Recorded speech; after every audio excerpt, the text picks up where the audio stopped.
So how did so you get furloughed? What hotel were you working at in the city? Times Square Edition Hotel.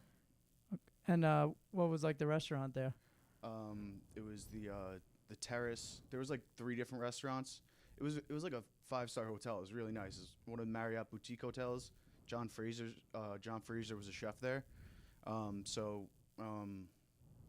the question? I'm sorry.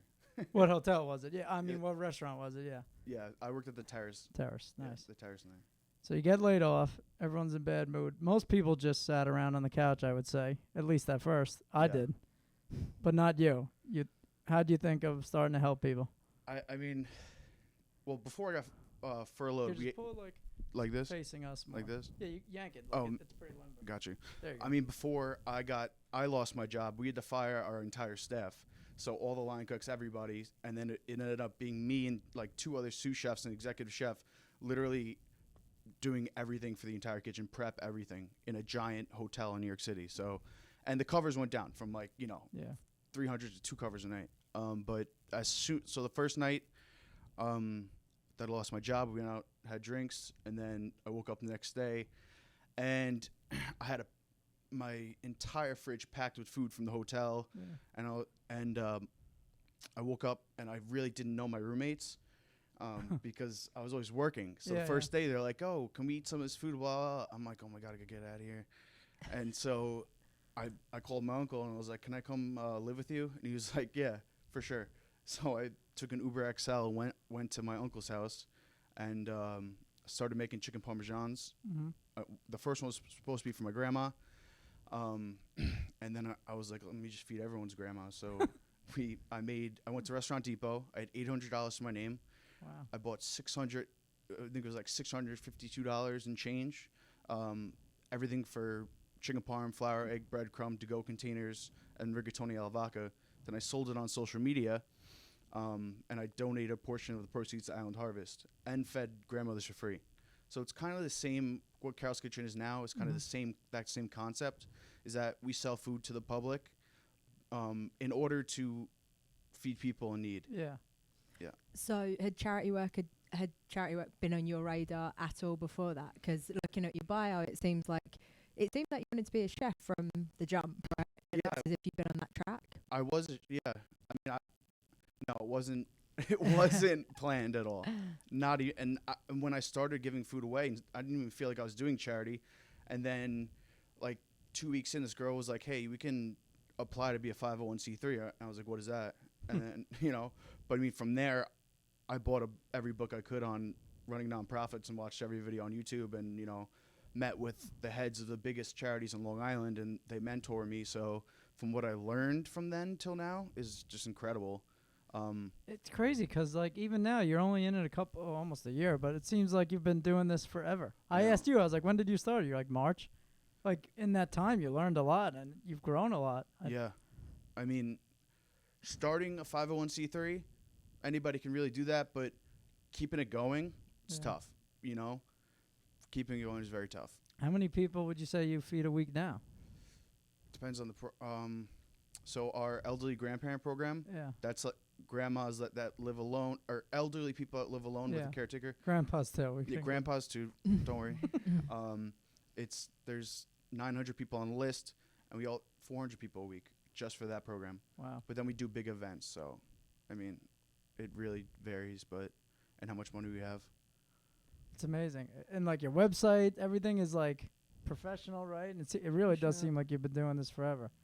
So he talked about events really quick. We're doing plugs here, too. We're doing an event here at Mulcahy's on Sunday, February 28th at 5 p.m. Ryan and his team is cooking a 3-course dinner. It's $65 a head. It comes with drinks. Basically a 5-star meal, 3 courses by Ryan and his team. And then during the day, you guys are doing a food drive here, too, right? Yeah, so we are assembling 1,200 meals and then donating them. We're going to bring the meals to Stony Brook Hospital and NUMC, National University Medical Center. Great. So when we started Carroll's Kitchen, it was to feed frontline workers also. Mm-hmm. I mean, that was one of the first things we were doing was feeding. First thing we did was feed a shelter, elderly, but then the hospitals. They had a lot of the hospitals' restaurants were closed down. Yeah. So we were bringing meals to I mean, we fed every single hospital in Long Island. Wow. Like, name a hospital, we fed them, and the entire staff. So we're feeding not just one unit of Stony Brook or Yeah. NUMC. We're feeding both hospitals and the entire hospital, which is That's great. crazy. My brother did something similar. It's really great. So yeah, this Sunday, how was it? This This Sunday, 65 ahead. You could call us here, 516-783-7500. Ruby will pick up, take your reservation. It's a great meal. We're going to have a little bit of fun. It'll be socially distanced, spaced out, everything like that. But 5 to 8 p.m. 5 to 8 p.m. and the proceeds will go to Ryan's Carroll's Kitchen. And then we're doing a 50-50 raffle, and those proceeds will go to the Barstool Fund. So there's our first plug of the podcast. Many more to come. And then back to Ryan. So going back to Ryan, so before Carroll's Kitchen, before COVID, can you tell us a little bit more about your kind of journey and evolution as a chef? Where did it all start for you?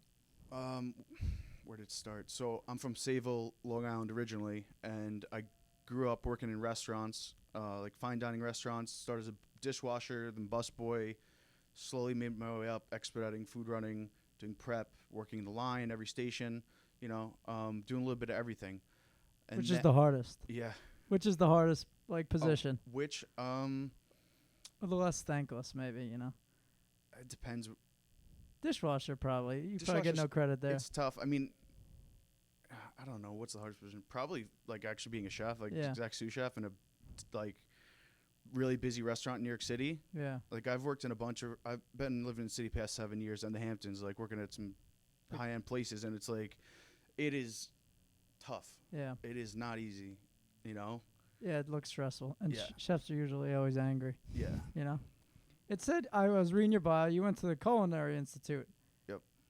Like, if you're an aspiring chef, would you recommend that? Or do you think you earn more, like, hands-on working at a place? Because I've heard some mixed reviews on. It depends. I personally would say go to school, and I would say go to CAA, the Culinary Institute of America, for sure. I mean, it lays a foundation down. Like you start with a foundation, you know, Yeah. and all that knowledge is still up here. So like when I go to do like, you just learn so much, especially that school. That school is it's a tough school, Yeah. you know. But Is it in the city? Or it's is it? in Hyde Park, upstate. Oh, okay, cool. Yeah, and it's really really expensive. You can curse. You're allowed It's to really curse. fucking expensive. I have Yeah. a ton of student loans, so, but it's totally worth it, and you learn a lot. And the teachers, the best chefs in the world, go there. You Teach know. there. Yeah, that Culinary Institute, throw my man a scholarship. Or Yeah, something. for real. He's doing charity work now. And what's the application process like? Is it, do you have to have a certain level of experience before you can start? Or When is I it- went, you did. Now it's like, I don't think so. Huh. When I went, you did need some experience for sure, Right. which I think you should have experience before you go to culinary school, so you know what you're getting into. Yeah, exactly. Like, what if you do get $100,000 in student loans? And you're like, I don't want to cook anymore. Yeah. You And know? then how does like, this is kind of going on a tangent, but how does like culinary school work like that? And It's like is it like graded, you know? it's like military school. Yeah, CIA I is know. I want to it- know about that. It's What's like a that? military school. Yeah. You have to have your chef whites bleached, I'm bleached, pressed, neckerchief, toque. Like if you don't dress, first of all, just like military, if you don't dress properly, not the teachers, the students would be like, what's wrong? Like, yo, fix your neckerchief, bro. Yeah. Like they'll call each other out. Like we would call each other out. Right. You know, and you call it shoemakers. Like that's what you call like. Yeah. That's like a name for, I don't know, somebody just. Not doing the right thing. Yeah, in the kitchen in general, like, oh, this guy's a shoemaker. Like, he just sucks. You know, you call him a shoemaker. But it was pretty tough. I mean, so you have culinary fundamentals where you learn, like, soups, stocks, sauces, and then slowly plating how to make just the foundations of stuff. Right. The mother sauces, things like that. And then... Like your electives at college. Exactly. But I also got my bachelor's degree in business. So it's a full... It's the same teachers, actually. A lot of them work at Marist as well, because it's right across the street. Okay. Oh. So regular business degree as well. That's in the bachelor's, though. They send you on an externship for 18 weeks. I did mine at the Aqua Grill on Spring Street, which was absolute hell. It was $300 a week to work like 80 hours. Commuting to the city, too. I actually lived with my brother at the time in Brooklyn, Oh, nice. but still, Yeah. it was like that was the hardest thing I've done. Was Aqua Grill? yeah, Is it- Aqua Hell, yeah, Aqua literally. Hell. What kind of place is it? It was it's a oyster bar, seafood restaurant. Yeah. Seafood. It actually just closed because of COVID. It was Yeah. around for 25 years. Wow. It's an institution. They're all gonna close. It's crazy. Did you get to pick like where you went for that, or did you get placed? No, I got to pick. Okay. That's good. Yeah. And it sounds like you picked the wrong one. It was a little too much. No, I mean I learned so much Yeah. from there. Right. And it Mhm. made me a great cook for sure. Yeah. I mean, I feel like anything that you do that's really difficult like that, it Mhm. definitely pays off, which it totally did. I mean, I can go cook in any kitchen. I can just Anywhere now. and learn a station in literally just from Right. experience now. But Yeah. So then you get those fundamentals done, and then do you kind of narrow down? Do you specialize, or is Yeah, it kind of like a I could you can I'm sorry. You can specialize in wines. You can specialize in anything really Like from there. steaks or seafood. Or Yeah, you can do culinary science and become a research and development chef for like, Hershey's and Jelly Bean and anything. Right. There's so many things to do. So that's why when I was graduate, or you can work front of the house, become a sommelier. You can do so many different things. So when I graduated, I was like, I don't know what I want to do Yeah. because I grew up doing both front of the house and back of the house, It does sound like you learn a lot. Yeah, and It there's a really- lot more money in front of the house than there is back of the house for sure. Yeah. So when I graduated, some of my friends became like,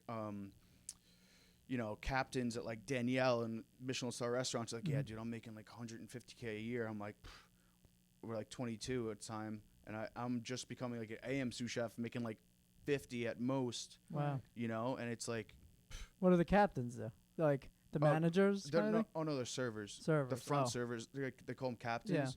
And then you have like back servers and back waiter. It depends where it is, but Yeah, some of those big time waiters. That's a legit career. Yeah. the barista at Carbone makes like 90K a year just to make cappuccinos. wow? Yeah, there's some good jobs out there. Don't tell Ruby that she's gonna leave Moles. Got Yeah. one foot out the door. So I saw in your bio too, you worked at like STK and Catch, some of like really famous high-end New York City places. I did. How was that? It was wild. STK Midtown. Mhm. I was exec sous chef there when I was 23. That's great. So I was in the Hamptons. I worked for John George in the Hamptons, and I went to STK to be exec sous chef, which is like a ton of responsibility, especially for my maturity at the time. I mean, I was mature, and I graduated my bachelor's degree, this and that. But that was a real, I learned so much just by working there. That What- place is so fucking busy. Really? Oh my STK? God. Yeah. It's in the middle, right? All the Mhm. big banks are there. Yeah. So that's a place where people come, all the bankers, and they have like their Their cards, and they're like, yeah. I need to spend this amount of money before the quarter's Yeah, over yeah. because my business expenses it. So Mhm. they're like, give me truffle soie, king crab, dry aged, I want wagyu, and Steaks. so drinks and- it's like the amount What- of money. what's the went to biggest that bill place. you ever saw Oh there? my God, I don't even know. Had to be $100,000 at least, probably. Yeah, easily. Yeah, easily, We right? did the SNL parties where they would buy out the whole restaurant Uh-huh. and literally just throw the whole night after the SNL. They would come there, and it was like it was a ton of money. Wow. I I guess you met a lot of famous people. met a ton of famous people. Who's the nicest? Um, Or a crazy story? Kristen Stewart, crazy story. Let's the hear girl it. from Twilight. You Yeah, know who yeah. it is? The pale kind of girl? So. Yeah, Yeah. she was there with her girlfriend. At one of the SNL parties, I think she was the host for SNL, Mm-hmm. and everybody was fucking wasted. Yeah. I was wasted. Yeah. So at STK, it's like they want the chefs to like interact with Yeah. the guests usually, but during the SNL parties, they're like, yeah, we don't want it. But I went upstairs and then I saw Kenan Thompson and I was like, he actually didn't want anything to do with me. Oh, Keenan, come on now. I know, I was really sad about that. But I met Melissa McCarthy and she was like, she was like, do you have more of these little Wagyu sliders? Can I Uh-huh. have more of these, please, chef? How are you? And I was like, yeah, for sure. And blah, blah, blah. And then she was like, I saw the girl from Twilight, and she was like, do you have anything vegan or vegetarian or something like that? And I was like, we didn't. I was like, but I Yeah. can make something for you. So I went Uh-huh. downstairs. I forget what I made though. It was I don't remember what I made. Yeah. But I brought it back up to her, and she was like, thank you so much.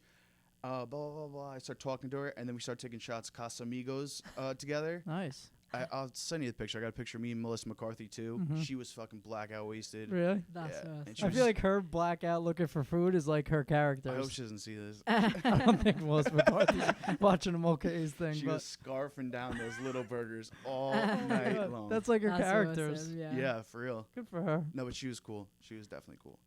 Who But and who's the worst celebrity? They're probably not watching either. the worst celebrity I ever met was not even there. I would say, what's his name from Jonah Hill? Really? Oh God, when I worked in Soho for a while. Mhm. Aqua Grill's in Soho, and then I worked at Siddell's, which is a brunch place. Helped open that. Mhm. They own a Carbone and Major Food Group. Yeah, yeah. So I spent like 3-4 years in Soho, and Mhm. he lives right off Thompson Street, Yeah. where I used to work there and go hang out there at night. And I've saw him over 30-40 times, Yeah. you know. And after a while, I just stopped approaching him because he'd be like, "Come on, bro, let me get a picture, please." Yeah. No, man, no. He was so just like, I don't know. That's so not right. I know. He's at Bellato's a lot too, so I guess he lives right over there. Yeah, he's just not cool. I mean, I can understand. It's probably Yeah. overwhelming to be, Yeah. Right. you He know. seems like a little shy too, almost like. Yeah. He's a dick. Yeah, you could say anything here. Yeah, I'm sorry, Jonah Hill, if you ever watch this. Yeah. All right, but Melissa McCarthy was a good one. Yeah, she was cool.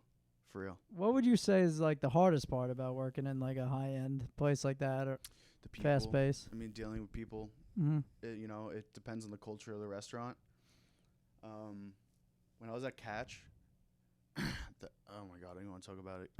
Actually, I don't even care. That was probably one of the worst jobs I ever had. Really? Yeah, Really? that was it's one of the busiest restaurants in New York City. Yeah. They do How 12 long were you there for?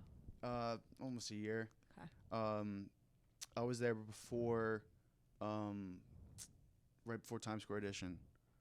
Because Catch it's down on the piers, right? There's that one. Catch is yes, it's a meat packing. Yes. It's a meat packing. That's where all the celebrities go. Right. You know, and it's so intense. Yeah. 1,300 covers, 1,400 covers a night. Wow. You know. Wow. And the line cooks were out of their fucking minds. Fuck all of you who see this. Yeah. They were the worst. Oh Yeah. my God. And you're in charge Savages. of them, right? They're Yeah. like, yeah. It was like babysitting. It wasn't even like being a chef. And Yeah. I was like, get me the fuck out of here. Yeah, they were absolute savages. all those shows, all those places could have like a reality show, like Hell's Oh my Kitchen or God, something. yeah. But that place, especially. Catch down by which one? The one, it's a meat packing. I gotta check it out. It's good food, and then it's like a good concept, and you know they just teamed up with the owner of the Timberwolves, who Mhm. owns I forget what the food group is. He owns like 500 restaurants. Yeah, yeah. I Uh, forgot his name. the one that too. owns Bubblegum Shrimp, Yeah, stuff like that. looks like a redneck kind of. Mark Tillman, maybe, I forget. I think that's right. Yeah. Yeah, but I mean, it is what it is. Have you owned or worked at any places out on Long Island? I grew up working at Collins and Maine, which closed Mhm. and turned into CU29, which closed and turned into Butera's. I worked Oh, I in the know same building, Buteros. but that was during 2008, Mhm. 2007, during that big recession Yeah. from Bush. So a lot of restaurants closed. Yeah. Not that it was a bad restaurant, but Yeah. CU29 was just a pop-up. It was a really fancy pop-up. I worked Mhm. with some really good chefs there. And then when I came home, I linked up with Bistro 25 East in Blue Point, and that's where I ran Carroll's Kitchen out of. But so I ran Carroll's Kitchen out of there, and then pretty much the deal was they gave me 20% ownership to help save the place because I was working on saving small business, Mhm. and I could still run my charity out of it and help it grow at the same time. That worked for a while until the second wave of COVID hit, and I was like, it was at the point with the partners, it was like, we need to put money into this in order to keep it alive. Yeah. You know, and it's like they all wanted out of the business Mhm. and that I want to keep doing stuff. Yeah. It just wasn't working out with them. So that's a good transition. So then you started leasing in Belmore, right? Carroll's Kitchen? So, you know, that didn't work out with them. And then I don't even know how I found that place. Yeah. It is an amazing kitchen. 3,000 square feet. It's like a freaking Home Depot of a kitchen. In Belmore. Yeah, I want to buy it one day. Hey, keep going, yeah. Yeah. So did Carroll's Kitchen like get busier overnight or did it just grow? Like how'd that kind of proceed? When we were in Blue Point, when we started feeding the hospitals and really interacting with the community, it blew up. Mhm. Like we were selling a ton of food, donating every single day. Yeah. Now we do like once or twice a week, Mhm. super organized, structured. Trying to get more structure and sustainability. Mhm. Before it was just like give everything away, and Yeah. there needs to be some it needs to be ran like a business. Mhm. Nonprofits, it is a business. Yeah, for sure. So, now that we're back in Belmore, we have kind of new clientele. We're trying to keep the Suffolk clientele, this and that. But it did really blow up overnight. Yeah. And then especially all the media and exposure, the first round, and then last month we were on, it was like Fox 5, and Yeah. then CBS, NBC, News 12 twice, Yeah. front page Newsday. It was just like all at once. Yeah. And then the phones didn't stop ringing. I have 2 phones now because this phone doesn't stop. Still doesn't stop ringing, but yeah, Nice. it's good. Yeah, getting on News 12 on Long Island, that's the key, I think, because it's on in every office. It just News 12's always on everywhere. I know. And that's where I saw you. Actually, my dad, watches it, Mhm. and he was like telling me about you, and then we checked it out, so that's how we linked up. Yeah, So thanks, News 12. yeah. News 12 is big. Thank you, Aaron Colton. Yeah, Aaron's awesome. You're the bomb. What would you think, what's like the biggest, the hardest part about running Carroll's Kitchen and a charity? Probably keeping the staff together. Yeah. I would say, because you want to keep. I mean, having the board members who aren't really paid is fine Mm-hmm. because they're working regular jobs. Yeah. But keeping before we get grants, Yeah. we're not even getting grants yet. Yeah. We're getting some money from foundations, but we rely on donations. Yeah. So a lot of the chefs rely on getting, You got to keep them. trying to keep them really. Mm-hmm. So down the line benefits, things like that. Yeah. So And if someone does want to get involved with Carroll's Kitchen in that volunteer capacity, what's the process for them? they just go on our website, carolskitchenli.org, and then hit volunteer, and then we send them an email back. What's your availability? Set them up on the schedule. Right. And that's everything from chefs to delivery to Yeah, bit of even everything. just amateur cooks. Even just we have house moms come over all the time and just Yeah. come and cook Some with of us. the best We cooks. teach them and stuff. So Right. I should come and learn some things. yeah, for sure. Yeah, delivery guys, anything you need, right? I know you have bakeries too. Yeah, I mean we do a little bit of everything. We have Carroll's Catering, Mhm. so we do Carroll's Clean Eats, and then More by Murray is the pastry, desserts, custom cakes, things like that. And then, but that's our it's not for profit. It's still part of the nonprofit. That's how we raise money to feed Yeah. people. You Or- sell it to the public, and like half goes back to charity, stuff like that. everything goes back into the charity, Yeah. but we don't. It's kind of It's complicated. It's complicated, but it all goes to the right place. We promise. Yeah, definitely. Do you see yourself going back now, or do you think it will be kind of a part of your life for at least the next few years? Do you see it as like a kind of COVID specific thing, and you'll get to a means to an end? I'm always gonna have Carroll's Kitchen.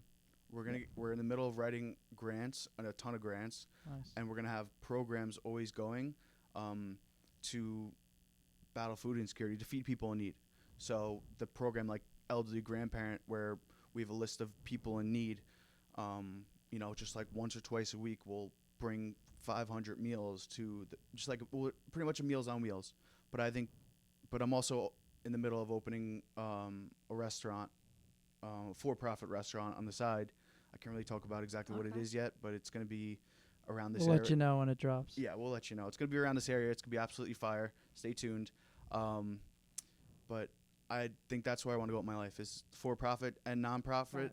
Right. Not have them mix or collide to Yeah. hurt each other, but just I always want to be able to have Carroll's Kitchen in order to help people. Once you start helping people, you can't really stop. Yeah. Yeah, you You get know? a taste for it. And you've done such a good job. It would be a shame for it to die out, Yeah. But like you said, with money comes more people to help you and stuff like that. Yeah. So you might be able to keep it going for a while. I mean, a lot of most of the charities don't do hot meals. There's not really it's just Meals on Wheels. Yeah. Mm. Long Island Harvest does boxes of food. Long Island Care does canned food and dog food and boxes of Yeah. food. Yeah. And it's like cooking. No, it's nothing against them. I love you, Paul and Yeah. Allison. They're great. Mhm. They feed millions of people. But it's like cook it yourself, and a lot of these people can't cook. Yeah. Yeah, your food, I mean, this guy worked at STK and Catch, and now you're doing, charity food's a bad word, but, like, it really is. It's, like, it's amazing food, what you're doing. Yeah. It looks great on the pictures, Well, talking of which, so if people do want to get a taste, even though we can't talk about the restaurant as of this moment, I guess the best thing for people to do would be to come down on Sunday, get a taste of Ryan's cooking. Can you talk to us a little bit about that menu for Sunday? Yeah. Apps. What is it? The tricolor Caesar salad. It's like radicchio Caesar salad.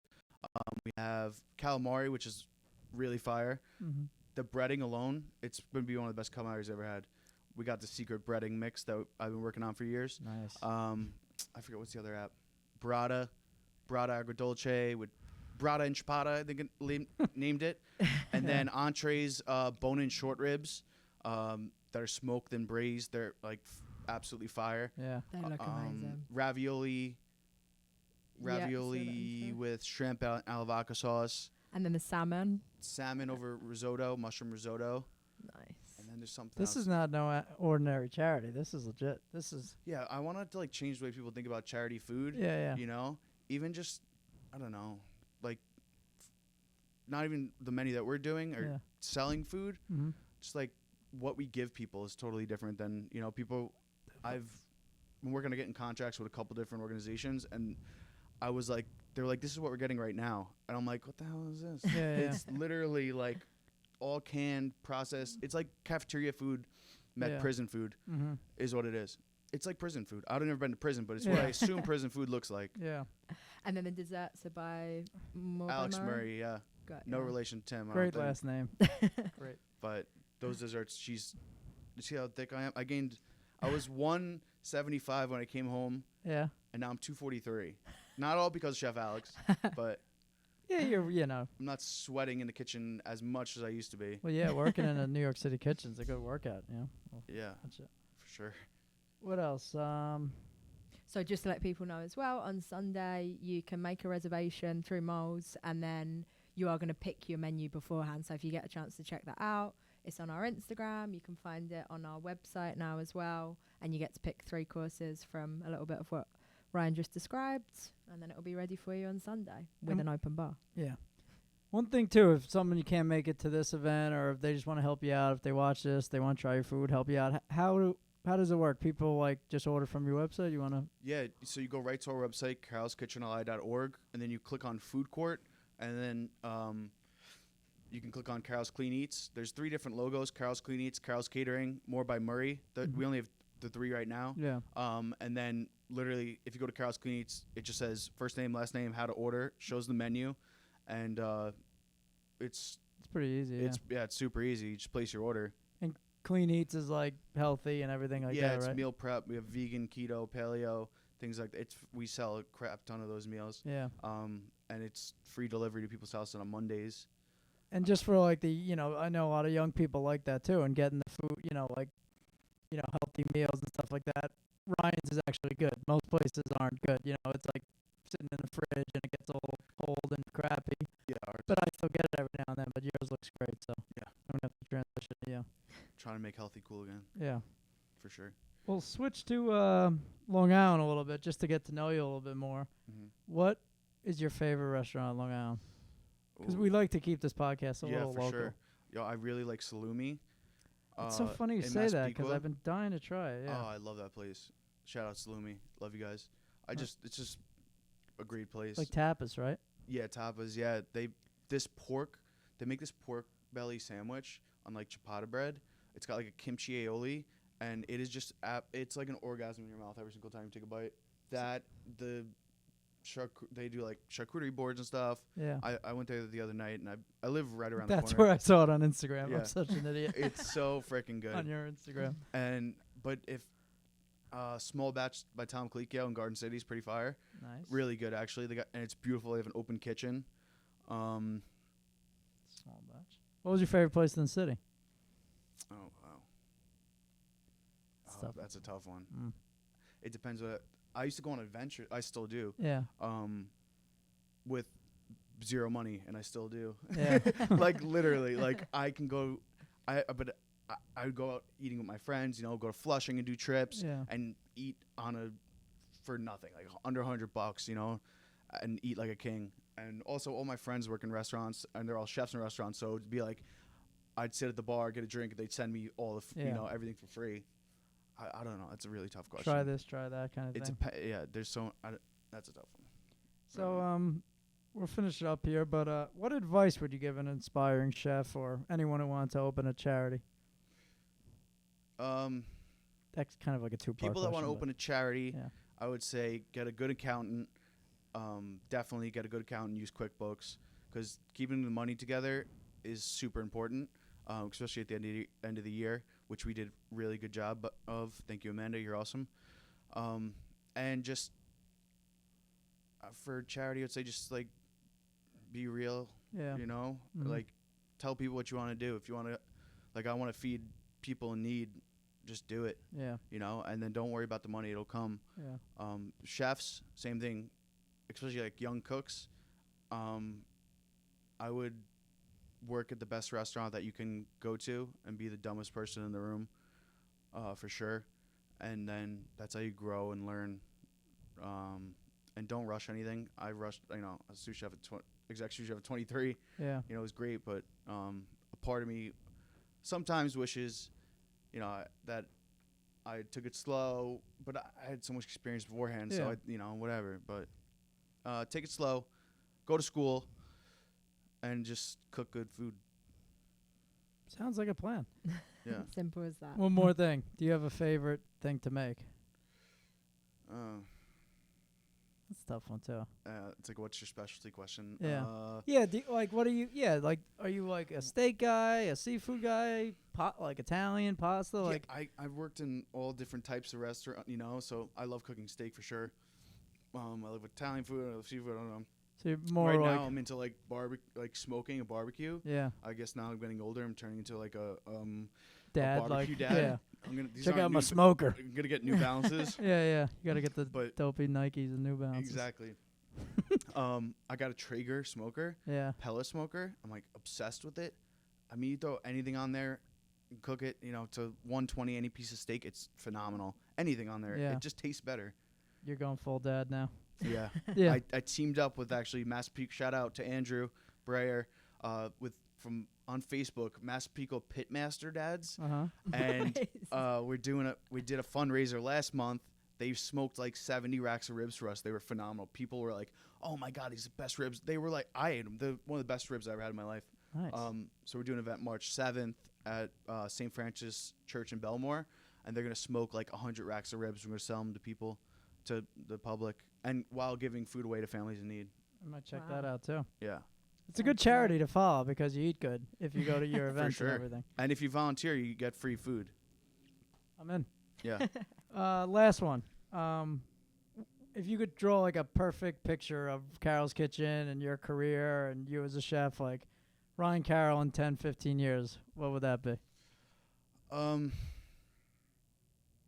would say for profit, I own 15 restaurants, 15.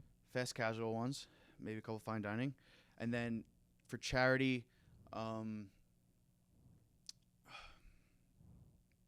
I want to change the way that elderly and families in need eat and connect with the farms and have them eating great produce and vegetables, not canned bullshit and, you know, canned soups, and move away from that and move towards organic. And, you know, because people are old, they should be eating better foods, and they're really not. Yeah. And having a ton of government grants in order to able to do that. Yeah. You know, just be able to end hunger on Long Island. That's in great. some way or another. Anything for you? No, get calling us. Come down on Sunday. Yeah. See you I'm Sunday. so excited. Thank you so much for watching. Please be sure to subscribe to our YouTube channel for upcoming interviews and much more of the same from Employees Only Podcast.